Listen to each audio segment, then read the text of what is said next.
Hello everyone and welcome to another Top 5 Records video.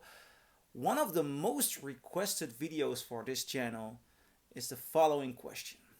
What is the best pressing of Exile on Main Street by the Rolling Stones? And that's a very good question. As a matter of fact, when I start looking online, for example, at the Steve Hoffman forum, I find this discussion going on and on. There's a lot of debate about the UK versus the US, but I have not found someone yet who has compared the two of them. Perhaps my research is bad, and you might find someone below who has done it, but I couldn't find it, and you know what? I couldn't wait to do this comparison myself. A comparison looking out for the best pressing of Exile on Main Street. Also because for this album, the sound difference is incredible. I've had a number of copies of this album, but I really started to love it until I reached a certain pressing. But I'm gonna tell you later about that. What I'm gonna do is I'm gonna compare these five pressings that I'm that I'm holding out right now. What I'm holding here are five different pressings of Exile on Main Street. I have a 2016 Abbey Road Master, a 2010 Universal Polydor copy, a first French copy from 1972, a first UK copy from 1972, and a first US copy from 1972. So here we go. I'm gonna start off with the 2010 Polydor.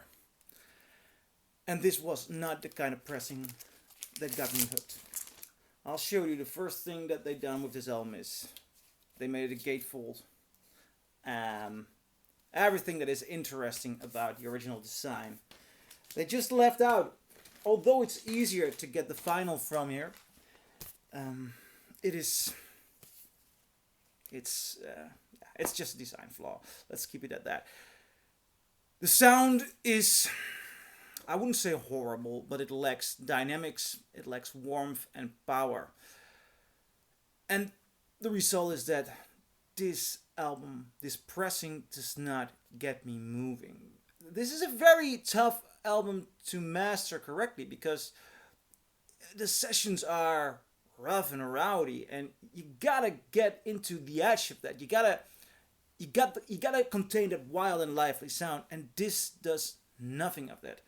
I'm wondering, it sounds digital. Digital can sound very well, so this might be a dumb statement. It just sounds lifeless to me. So, the 2010. Then, the 2016 Abbey Road Half-Speed Master. Well, let's start with the packaging. They've done the packaging a lot better because here you have the way it opens, and then in here, inside, you can reach in and get the vinyls out.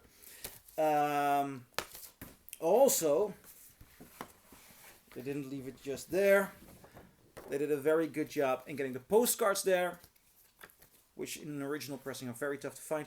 And they even have a half-speed mastering certificate, which almost makes you think that you're holding a very special pressing. That's a nasty thing to say.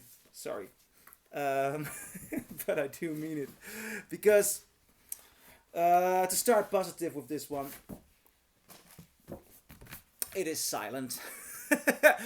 Yet it sounds very thin. There is no power whatsoever. I'm not feeling anything for any of these instruments. The bass sounds like there is a blanket over there. I can hear it's mixed in there, but it doesn't feel close or full or interesting. Even the guitar at certain times, certain moments sounds like there's a blanket over there. I must admit, I'm not a great big fan of half-speed mastering pressings, although there are exceptions. But this one, it doesn't give you the album the way you should experience it. So that about the half-speed mastering.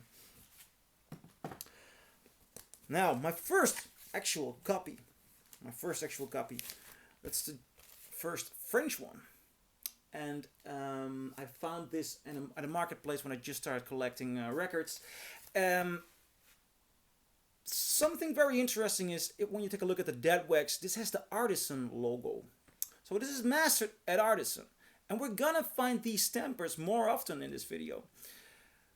This is an incredible difference from the two pressings I was just talking about. It is so much more lively. It has power, it has bass guitar, it has piano. I can hear Mick Jagger's emotions. The only thing which made me search further after listening to this one is that, of course, the mastering is great. Artisan, Fission, they did a great job. But the record is of French pressing quality. Not saying that all the French pressings are bad. I have some very good French pressings here, but mostly France is not a country you go for to get the best pressings of records worldwide. And you hear that. The sound is thin. It's just thinner, less powerful than you might hope for this album. So if you find one and you only have these later reissues, be sure to get it, because this is the right mastering. And you're getting very far with a good French pressing. Yet, of course, the journey continues. And about 2 years ago, I was lucky enough to find this one in London at Red Records. A first UK pressing of Exile on Main Street. Now, this is the one that made me fall in love with this album. Even more so than the French one. When I put this on for the first time, it sounded like I was finally present at these sessions, and the wild, lively sound is just amazing. Now, this also has the Artisan logo. There are different marks on the stamper than on the French one, so I assume that they come from the same mastering process, that they shipped these stampers, and that something has been etched in either in the UK or either in the US. But I believe they must. It's Artisan logo. A lot of the marks are the same. Sometimes there's extra things etched, but this comes from this. The idea of the mastering comes from the same place, same company, same time period.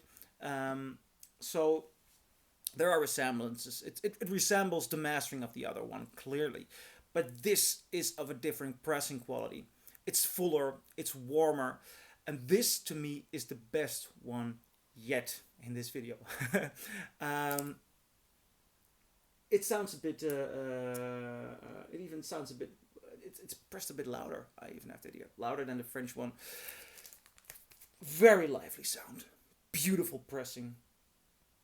This is a beautiful, beautiful way to listen to that album. But now comes the big question. What's the US like? Well, I found this at the record fair in the Brabanthalle last November. I was very pleased to find one, because this is the first US pressing. Also Artisan logo, sometimes different etchings in the stampers. Again, the mastering sounds rather similar. Yet this pressing seems to sound a bit smoother. And I think I hear a bit more texture. It has a very good stereo image and a lot of punch. And when I did my first round of comparing, so comparing the US and the UK, I wasn't sure what to think. Clearly, out of the 5 pressings I just compared, these were the 2 winners. But I also know there's this discussion online and everybody wants to know what is the best one. So I did another session comparing these 2 with each other, the UK and the US. The UK is pressed slightly louder, which is what I usually prefer. Yet I hear less information on the vocals on the UK pressing. The bass guitar is more present on the UK pressing. The UK is wild and is very attractive. It's a rougher sound, but there's something going on in the detail. The US pressing seems to have more detail overall and everywhere. It's a smoother, more detailed sound. The UK seems to have slightly more distortion, while the vinyl itself, the record, seems to be VG+. So I don't think that's in the grooves or in wear out. There seems to be a certain slightly more distortion overall on this pressing. I'm not sure if this has anything to do with the fact that it's louder pressed or somewhat, but basically the choice between the UK and the US for me comes down to taste.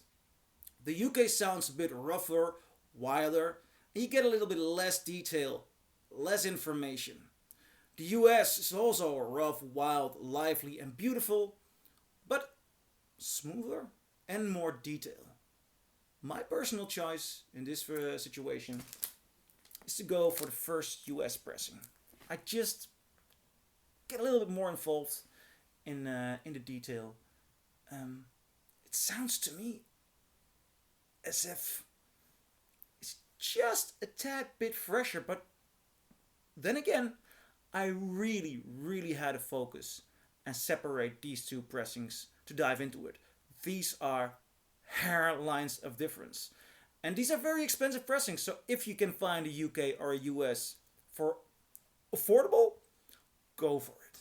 If you have the choice and you gotta choose, I'd say go for the US. So, that is my comparison. I'm curious what you guys think. Do you agree? Do you disagree? Leave a comment below and I'll see you in my next video. Bye.